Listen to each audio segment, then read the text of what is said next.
it's nice to be standing here for a change and looking at you down, and it's an honor and a privilege to be able to present here. Like Mark said, I run a design and technology agency called Monsterswell in Amsterdam, and we try to make interesting and useful things out of using information as a raw material. So I'm going to be talking about data, and following up Conrad Wolfram is a hard task, of course, but I'm touching on many of the same subjects, but I'm less technology and less mathematics driven, though I understand those, but more about the humanity of it and about how it will relate to us as people in our everyday lives. So we already had some data, like data, everybody knows data, but stuff is changing, and the main change I see is that we're going to go to big data, really big, massive, luscious data. And this data is being attached to the network. So the fact is that our ways of measuring stuff and sensing stuff are increasing, our capacity to do that is increasing, and because it gets attached to the network, the capacity for that data to enable change in society is also increasing.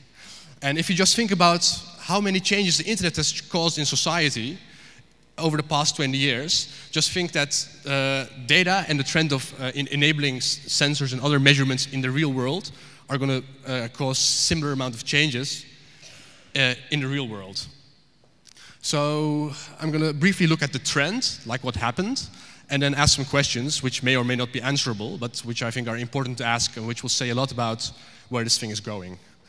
Let's have a review out with the old and in with the new. We used to measure the world using these devices, which are sextants, or the theodolites, sorry. And right now we can do it much more efficiently using Google Earth and just update representations of the world, of the territory that is around us. And Google Earth is already updated regularly, but think of a future where where Google Earth is updated on an hourly basis, or like maybe even in real time. Just think what that will do to our experience of society and of our environment. For population statistics, this one is, many of you may know this chart. This is the dot chart for the Jewish population of Amsterdam. And this is by itself already a really beautifully made, craftful design.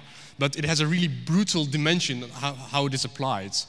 And furthermore, it serves as a link to a past that is no longer here, and that you may or may not be familiar with. But by looking at this chart, you can go back to that past. But this took a lot of time and effort to make by the Department of Statistics of the City of Amsterdam. But we can make these things much more easily these days. We can just dynamically create atlases like this one that we made, and just plot population statistics versus any kind of other data on top of each other, and just think about proprietary databases and how you could interlink those and create similar amounts of knowledge and actionable knowledge on the real world. If you get down to business, this is the high-level part about the world. Business used to be automated using these things, punch cards. But these days, pretty much every part of business has become virtualized or outsourced or re-engineered or sapified. So businesses are more and more being measured by these dashboards where managers can drool over. And steer their business into the right direction. Your day-to-day life used to be maybe this. This is Benjamin Franklin's day schedule, where he had his day planned out and he could reflect upon his day, and every day would be the same. And these days we have more this as our daily ritual, where Outlook is dominant, and it's pretty bleak. There are more social and intuitive ways to manage our day coming about, like Foursquare and other agenda-busting or time-shifting ways of planning your life. And we're just at the beginning of this. And even Windows Mobile, Windows 7, has a much better display of your day schedule than this one is. So I think we're going into the right direction. Or in finance, this is a general ledger, which some of you may have used ever, or some of you may not. Yeah, you know what's already named. So there are, even though the banks are preventing us from getting to our financial data because they want to keep control, there are people breaking into that and making our financial data more manageable, our credit card histories, our purchasing histories, to make those useful and intuitive for us. And to get even more close to you, we used to have this as the dominant sensor for medical purposes. And now we get stuff like this, the Fitbit, or the body area network that was recently announced, where your body can communicate to your cell phone and just update it. So if your bladder would get full, your bladder would signal to your cell phone that it would enable the nearest urinal layer, and you would just automatically see the urinals in the area, and you would know, oh, I need to go to the toilet. So that is going to happen. It's not fictional, this kind of stuff. Or it gets even further embedded into the fabric of our built environment and of society. So this is the old way of doing it. You press this button, and the traffic light turns. But you could also aggregate that information and network it, and have the whole of the UK with their road plannings. Or the old way of doing transit was with these things, which some people are still nostalgic about. But if you digitize this, like they did in London and like we've done here, you can, for instance, make a game and a graph of your transit movements. This is Chroma. And there are direct benefits already to digitizing your transit and your strippenkaart, but this makes like further benefits, adds them, and builds upon that. So what do all these things have in common? And saying it's a computer would be a bit too general, so I'd say they're digital, which enables storage in a digital medium and automatic processing. So stuff is able to be processed automatically instead of by hand by people, which was, well, far more labor intensive. But even further, these are all things which have been touched by the network. And the network, with its standardization, enables innovation. There's this book by Jonathan Zittrain called The Future of the Internet. And he talks about generativity. So the generativity of the network is being enabled around us.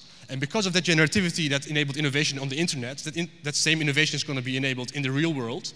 But then it's going to be far more distributed and embedded in everything on the streets and around us, and in our mobile devices, and in our sensors and in our buildings. So everything will be up for reconfiguration or reappropriation or whatever. And I think that's an interesting development. So we're at the now, and what's going to happen in the future? The main equation that we have to deal with is this one. It's you have the equation of data plus processing, and we want to make stuff that's interesting and useful. So Tim O'Reilly said the same thing. The future is real-time processing of data in the cloud delivered to sensor-rich mobile devices.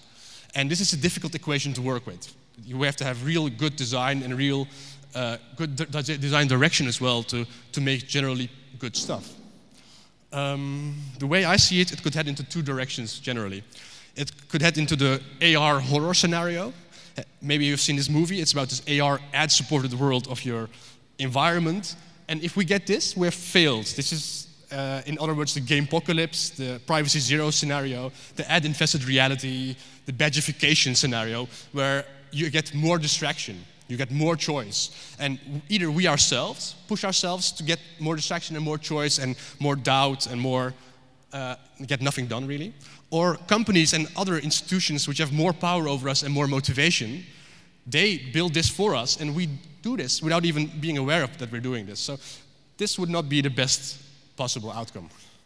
And the other one is that we could become cyborgs, like we already are, and use this data to be able to navigate better and with more flow in a hostile environment.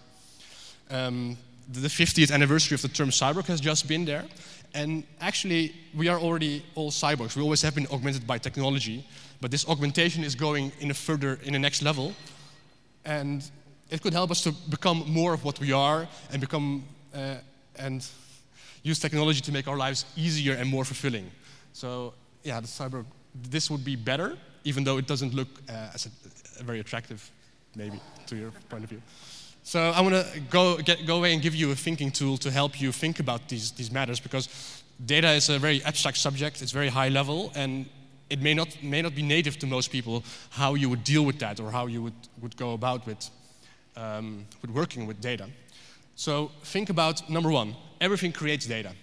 This raises a number of questions. I put this as a given already, that everything creates data, but you might as well impose a moratorium on some things and say, like, we don't want to record data about this subject. Or think about what creates data, what is it about, and who mandates the creation of data. Because that already is a beginning, and once it's created, it's out there.